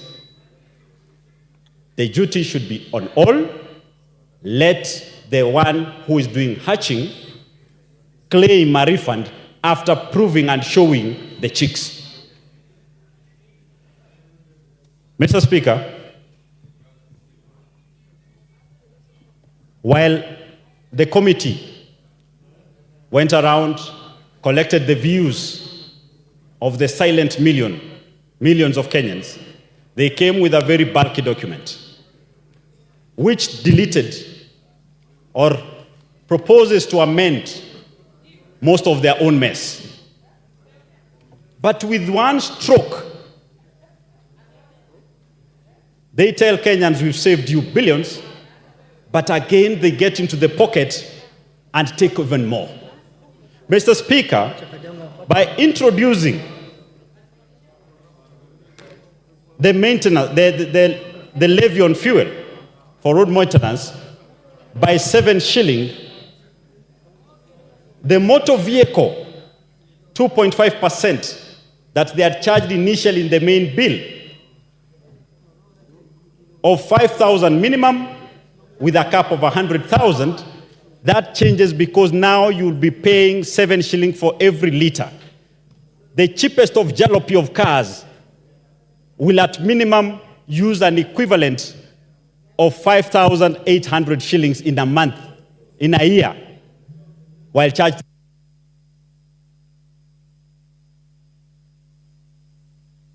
Oh, your time is up. Your time is up. Maklap.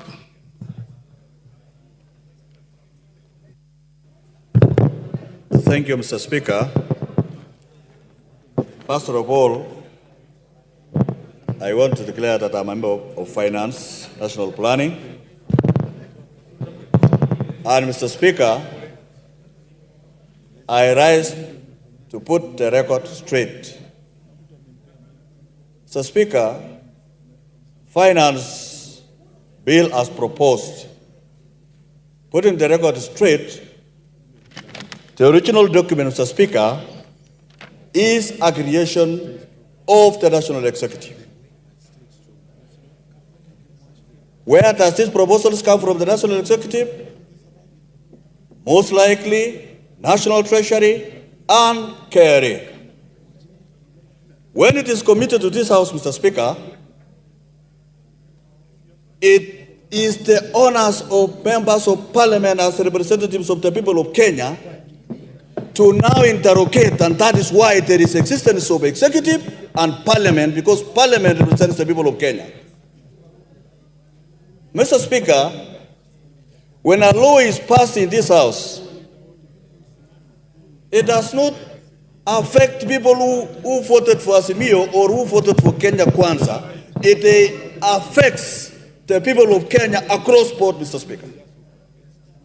Mr. Speaker, I have moved from the original bill, Mr. Speaker, because if we were to vote on this original bill, Mr. Speaker, all of us in this House, including members of Finance, could have voted to draw away this bill, Mr. Speaker.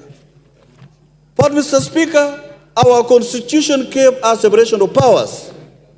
Separation of powers, Mr. Speaker, here, Parliament will now be able to sort out and protect the people of Kenya from the excesses of the executive, Mr. Speaker. Mr. Speaker, putting the record straight is that finance bill has been there even when I was very young. I could watch Parliament where a minister come and say, beginning midnight tonight, this is going to change. That was finance bill, Mr. Speaker. So, Mr. Speaker, when Kenyans try to us say reject finance bill, Mr. Speaker, you wonder whether what, in fact, our response to most of them is, which clause do you want us to reject? Mr. Speaker, our sitting down for 14 days as members of Finance Bill and listening to professionals and Kenyans was not an exercise in futility.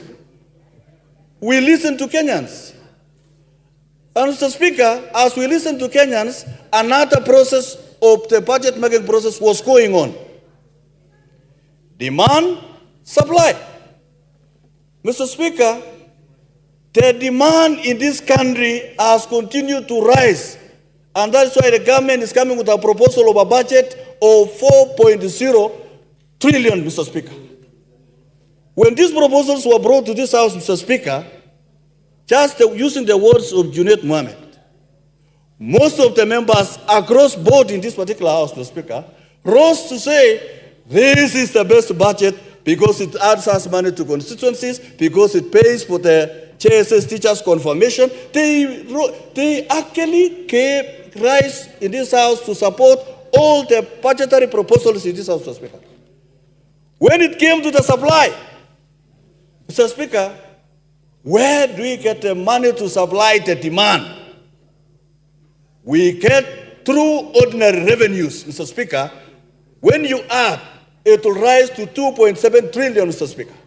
And we have a budget of 4. How do we fix the demand for employment, for roads, for infrastructure, for electricity? How do we fix the demand that is facing the people of Kenya? We fix by ensuring that there is enough supply, and this supply should not be a supply that is going to fix the people of Kenya. So, Speaker, and that is why the committee listened to Kenyans and said, bread, VAT, remove. Fixing this supply is not good. The motor vehicle tax, this tax is not good. We repealed a lot of sections, we amended a lot of sections that we felt it was punitive to the people of Kenya. And ensure that whatever report that we brought to this House, Mr. Speaker, is a report that is going to give a fair tax regime for the people of Kenya so that we can be able to... Time up, Martin Owino. Time up. I appreciate the time. As a representative of the great people of their constituency, Mr. Speaker, and by extension the whole country who are suffering under the yoke of the bill of Financial Bill 2023, I stand to oppose this bill.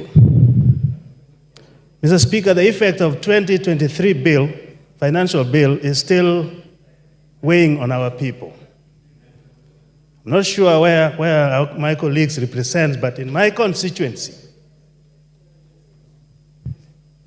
some kids, even as we brag of the price of unga gone down, are going to bed hungry and up to school the same way. Mr. Speaker, the dropouts from schools, because parents cannot afford the fee or the tuition, has gone up. Mr. Speaker, this has gone into even mental problems. Mr. Speaker, the statistic today says 1 in 4 in this country are suffering mental health. It's only that they have not reached the manifestation stage. So colleagues, even as we are here, 1 in 4 may be brewing up for mental disease. Joblessness is up, full of frustrations, poverty and disease, which at independence we said we are going to eradicate, is up. But more importantly, Mr. Speaker, what we are observing across the communities, however we gloss over it, is the crude death rate. People just dropping dead onto the morgue has become rampant because we are overburdening Kenyans with taxes. Mr. Speaker, the problem is not that Kenyans are not paying taxes. No. The problem is that the government is lavishly spending beyond their means. And at one point, and I was very happy to hear, that the Kenya Kwanza government is going to cut the coat according to the size of the clothing. Where that went, we don't know. But what we do know, if you want more, tax less. This is across the globe. That's how you stimulate the economy. But the idea that Kenyans are not paying enough tax, and now if this bill does not pass, then there will be nothing, no development, is false. Because Kenyans are overtaxed. The problem is, if you're listening to me, what other countries have done is what we call ITC, Innovation Tax Compliance, which has 3 pillars. Pillar number 1, you have to develop trust between tax administrators and taxpayers. And that is where we have to eliminate wastage, theft, and direct wrong utilization of funds. Pillar number 2 is tax enforcement. We have to invest in that so that we seal all the tax evaders. We'll collect more taxes than adding taxes to Kenyans. Number 3, which is very important, is facilitation. The mechanization of those taxes is very important. But for you to come and tell us that you are now proposing to remove bread, edible oil, mobile, motor vehicle, sugar transportation, diapers, you're the ones who collected the views of the people. Why didn't you put it in the bill? You are cheating. And Kenyans are listening. Those kids are more informed. By the way, don't say they are misled. If you say they are misled, you're the one who is lost. Thank you, Mr. Speaker. Thank you, Mayor Maingi.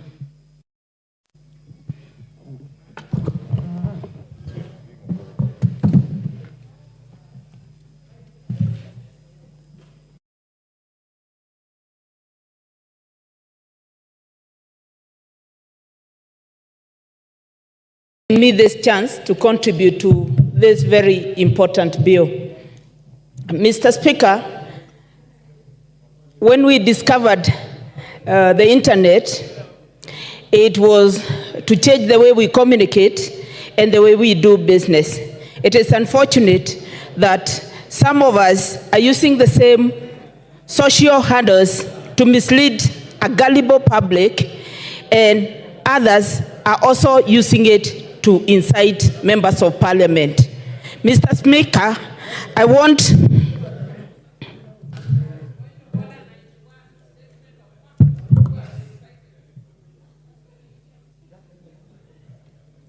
Are you stuck? Thank you, Mr. Speaker. Allow me to inform my colleagues, those might not have read the Committee on Finance report and the Bill of Finance. Mr. Speaker, I want to laud the Committee on Finance for listening to Kenyans and agreeing to drop the contentious issues, and I want to read them one by one. Number 1, 16% VAT on bread will be removed.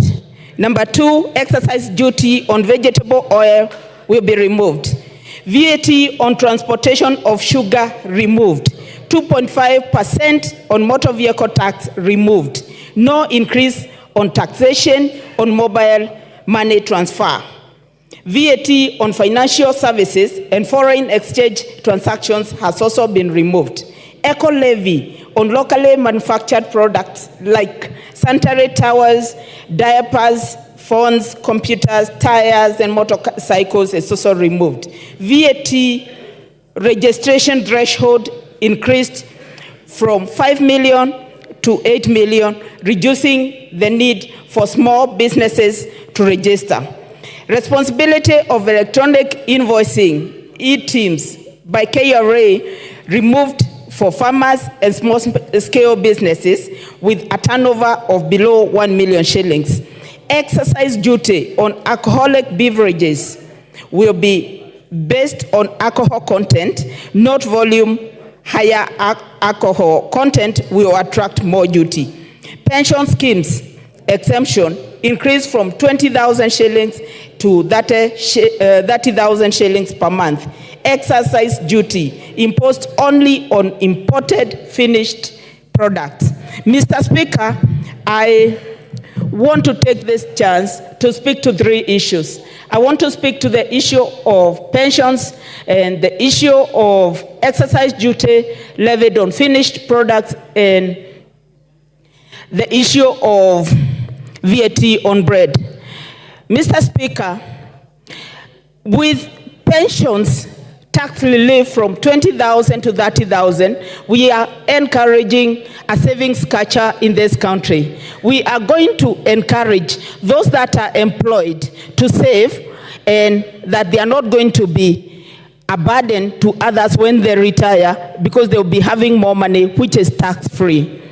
Mr. Speaker, there's no country that grows from imports. When we say that we are imposing a tariff on all the imported finished goods, we are protecting our local manufacturers. Mr. Speaker, by protecting our local manufacturers, we are saying yes to more jobs in this country, and more jobs are going to support hundreds of livelihoods in this country. Mr. Speaker, with the local manufacturers being supported, we are also going to be reviving some of those industries that collapsed because of demand in this country. I am saying yes because I know with locally manufactured diapers, with locally manufactured sanitary pads, we are going to have, this country will see the revival of many gineries, including Moya Ginery, Mr. Speaker. Time is up. Mule.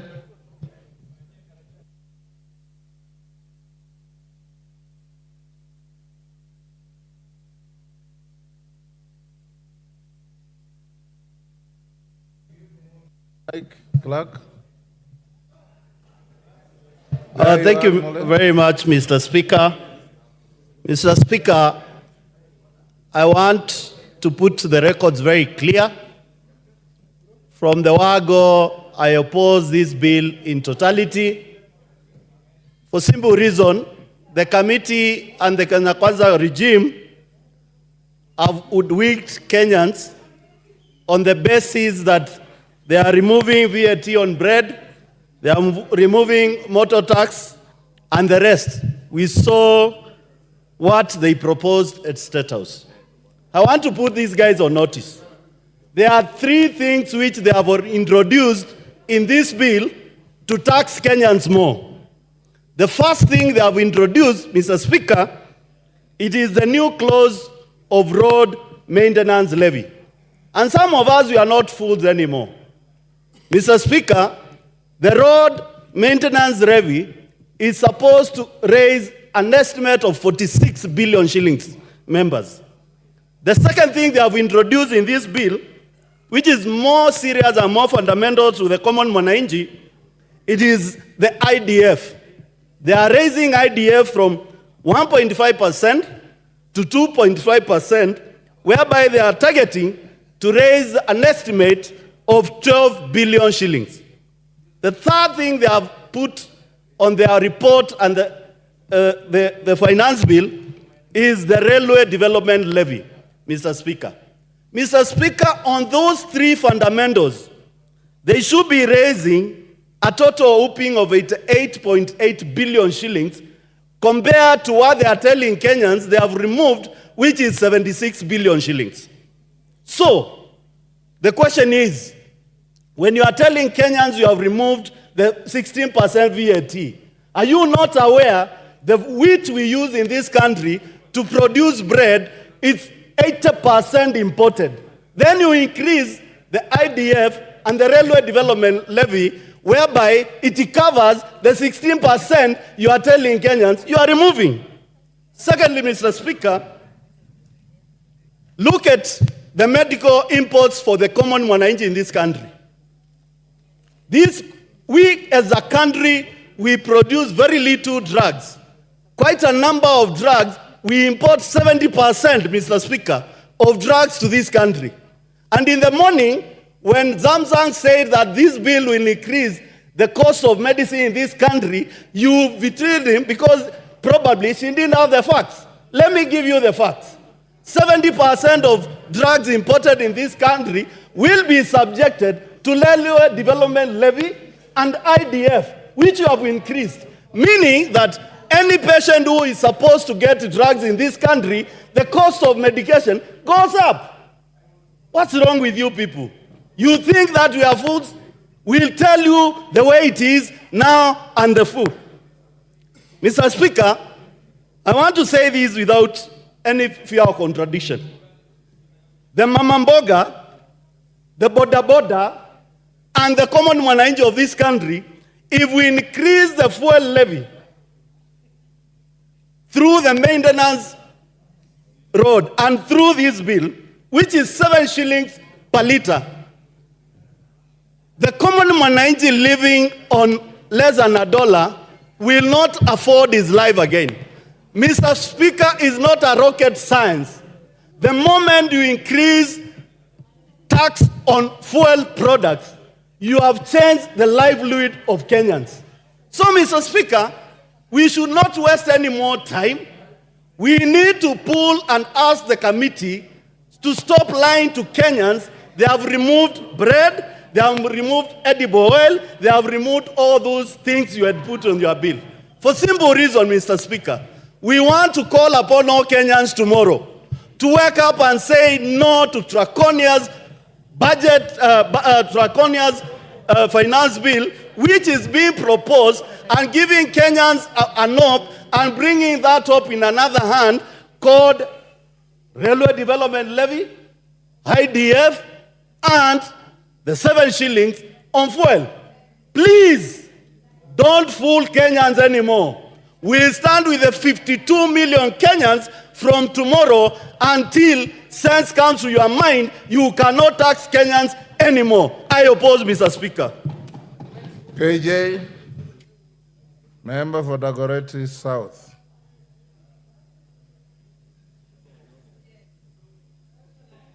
Mr. Speaker, I'm grateful that I have caught the Speaker's eye finally. And Mr. Speaker, this is where the finance bill belongs.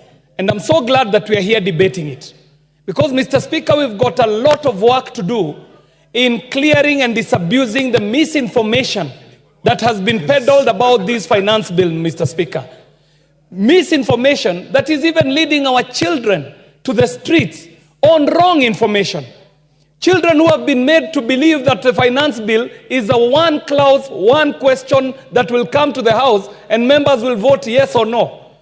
Each of every one of those children that I have engaged when they came to my social media asking whether I'm voting yes or no, I asked them which clause, and none of them could respond because they're just responding to what is being peddled in the media. But the finance bill belongs to the floor of this House. And Mr. Speaker, we are able now to tell the truth to Kenyans that the finance bill is what is going to allow us to be able to fund each and every single project that was listed in the budget, Mr. Speaker. But most importantly, Mr. Speaker, we will also be able to talk to Kenyans about the process that we have undertaken, the work that has been done by the Finance Committee, the committee that has engaged Kenyans so robustly that the wishes of the Kenyans have now been heard. There were antagonistic clauses, Mr. Speaker, that were offensive to some Kenyans. These clauses, Mr. Speaker, have been attended to in the right place. And there are even proposals to drop some of these offensive clauses, Mr. Speaker. It is said that a lie has speed, but the truth has endurance. Kenyans were made to believe that when we were passing the budget here is the day that we were prosecuting the finance bill. Some of them were even coming out in the streets on the day we were reading the budget because the lie was too fast, Mr. Speaker. The lies that have been peddled in media, Mr. Speaker, have been too many. But today, we have the opportunity to put the record straight that if we have a theme that we can put on this finance bill, the theme is that we have a finance bill that seeks to make Kenya not a net importer, Mr. Speaker. Order, KJ. Yes, member for Busia County. What's the point of order? And under what standing order? Standing Order 91. Kenyans did not lie. They went to the street, and that is what prompted the editing of what you had already put. So let us not call Kenyans liars, but true citizens who cannot allow their country to go into a brink as they watch. Thank you, Mr. Speaker. Mr. Speaker, I might not have the time, I hope my time has been preserved, to take the Honorable Catherine Amayo through the process of budget making in this country. That this House is not moved by external forces. This House moves in its own motion, suo moto, on matters that have to do with budgeting. That the committee was already in the process of engaging Kenyans long before a fake demonstration was organized, Mr. Speaker. And the lie persists, Mr. Speaker, because even some of the photos that we were seeing out of the streets, I can tell you as a graphic editor that they do not belong to this country. Photos were being taken off the internet and being edited and posed as Generation Z. I am a photo expert, Mr. Speaker, and I can point out to you photos that were edited to look like they were in the streets of Nairobi, but they were not. But that was not the point, Mr. Speaker. My point, Mr. Speaker, I would like to let this House know that every digital image has a digital footprint. If a photo was taken in 2020 and is being used yesterday, we can tell from the metadata of that photo, Mr. Speaker. So there is no debate about that. Mr. Speaker, the truth of the matter is that we have a finance bill that seeks to move Kenya from being a net importer so that we can have cottage industries, Mr. Speaker. We can start our own manufacturing. We can reward any Kenyan who seeks to, and preserve a minute for me, Mr. Speaker, because of the interruption. I was saying, Mr. Speaker, that this finance bill allows us to tell the truth to Kenyans. For a whole 2 months, Kenyans have been told that the economy is in dire straits. But all indicators, Mr. Speaker, are telling us that the economy is moving in the right direction. Inflation is dropping from 9% to 5%. Time up. Time up. Time up. Dick Maungu. Order, honorable members. Merely you contributed in silence. Please accord the same silence to your colleagues. Thank you, Speaker, for the opportunity given that I may also add my voice to this important debate. I wish to start from the word go, that I, on behalf of my people of Billy, Rwanda, you came here and told me you'll not bully any young MPs. Now you are doing exactly the opposite. Thank you, Speaker. Go on, Maungu. I, on behalf of the great people of Rwanda and the young generation of this country that came out yesterday to speak for themselves, I do want to say that I reject the bill. Mr. Speaker, the Finance Bill of 2024, just like that of 2023, has been a highly debated piece of legislation, Mr. Speaker, simply because it has been very offensive. Mr. Speaker, we'll agree that if given a glass of water and somebody drops in a drop of poison, that whole glass becomes poisonous and therefore unfit for human consumption. Finance Bill of 2024 is an equivalent, Mr. Speaker, of a glass of water that has been poisoned with a drop of poison that makes it fully unsuitable for human consumption. This bill, Mr. Speaker, has had serious proposals which to a great extent were going to offend and if anything, kind of harass the very many people that depend on the economy of this country, Mr. Speaker. There is a talk about having climbed down on some of the proposals, Mr. Speaker. But, Mr. Speaker, having a proposal on what is basic, for example, what most of us eat, most of the Kenyan people in the common household, Mr. Speaker, consume bread. And therefore, proposing an increase in the same element of food becomes a disastrous idea to the very Kenyan, Mr. Speaker, that we purport to represent. Mr. Speaker, you'll agree with me that Finance Bill of 2023 had a projection of collecting close to over 200 billion, Mr. Speaker. But as it is, it was only able to realize close to 57% of its initial target. 2024, Mr. Speaker, this bill is poised to bring in close to 302 billion, Mr. Speaker. But from the experience of last year, it may be quite a big target to achieve, Mr. Speaker.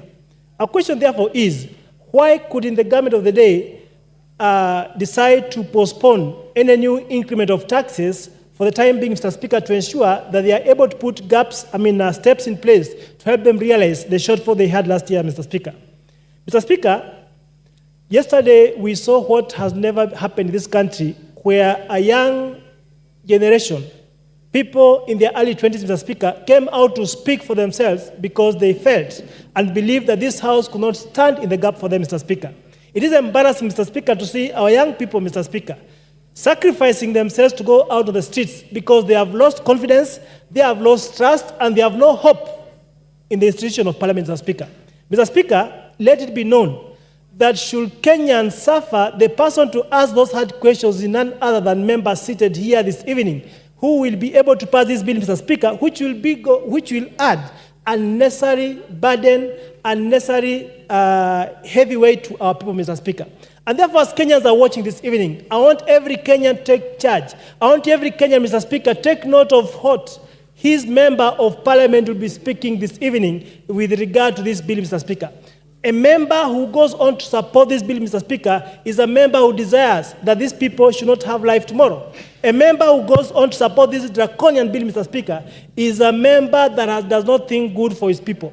And therefore, I want to urge this great House, Mr. Speaker, that as we are standing today, let us say no to this bill so that we may have an opportunity to give hope to our people.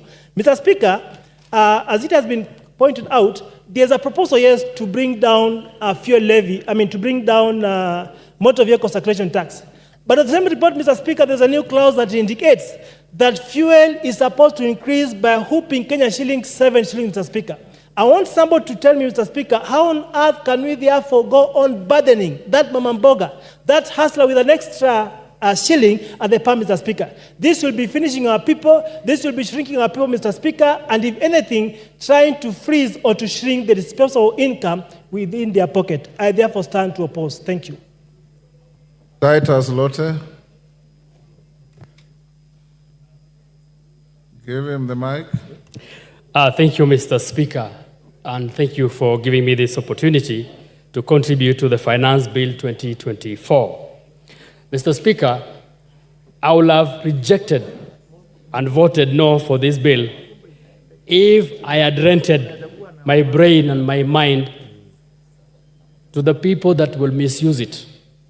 I would have voted no, but I have not rented my mind.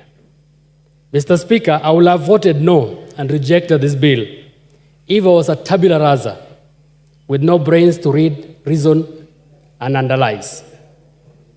But I am not a tabula rasa.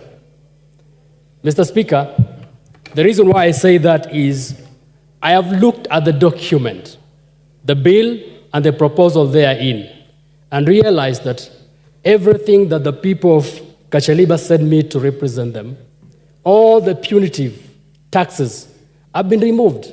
And so I will actually be mad to come here and start saying we reject this bill in totality. Mr. Speaker, I will not, because everything that affects Wanjiko, everything that affects the people that I represent have been removed. Mr. Speaker, the white man say that if you want to hide an information from a black person, put it in writing. And I have attested it today, Mr. Speaker, that everything that has been written here, nobody has read, but all insinuation that is coming from the members of the public that have been incited, and also some members of this parliament, are actually hearsays.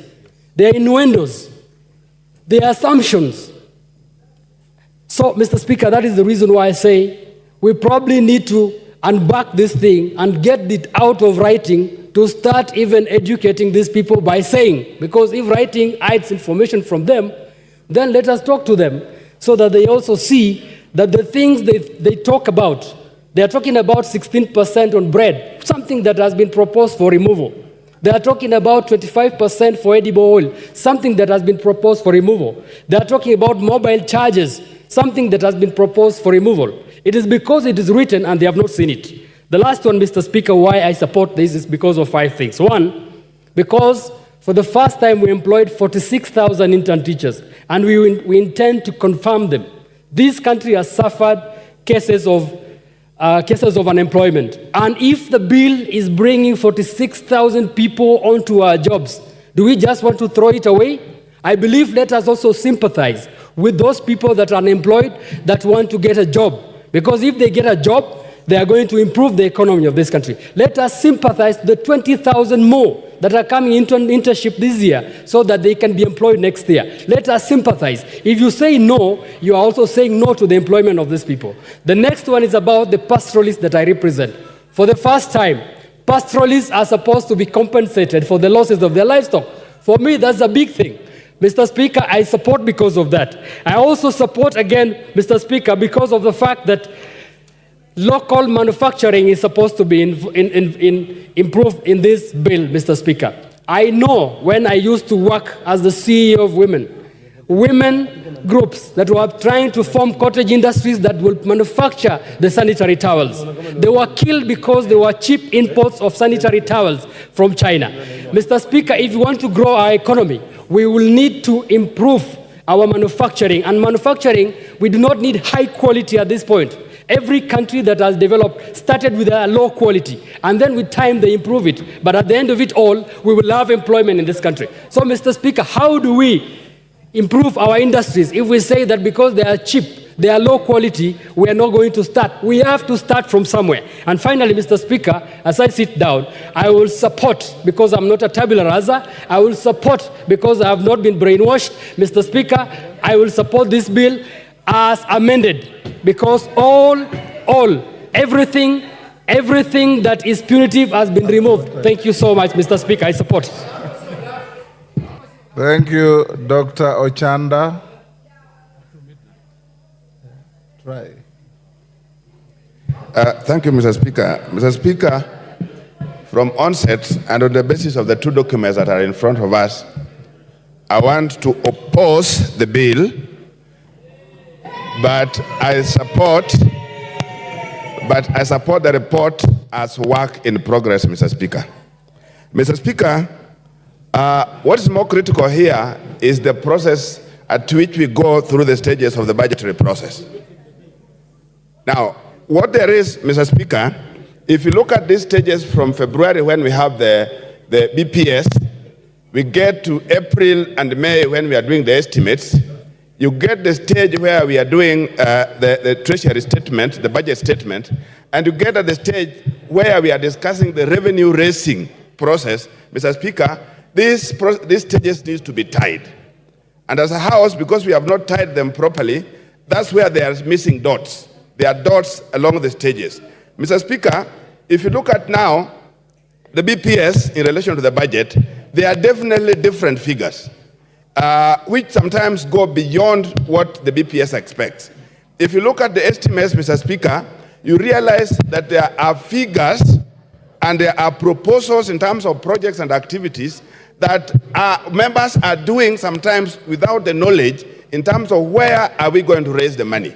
Mr. Speaker, what I'm trying to suggest, or I'm trying to say is that if we are able, for example, at the estimate stage, be able to be talking about the activities, talking about projects, and talking about what is to be funded, if at that time we have indicative sources of revenue, we have indicative figures, I think will be more useful to this country than where we are deliberately saying that the budget is fine, because there were very many good things in it. But then after a week, we are saying, no, we are not too sure where the money is going to come from, so it is bad. So, Mr. Speaker, this is exactly where I'm still insisting that those stages, we must get away with how to tie them up. There must be a string that ties them from the level 1 up to the stage when we are raising revenue.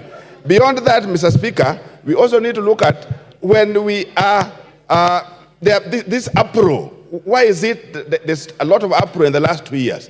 We need to look at it in terms of if the traditional sources of revenue were working before,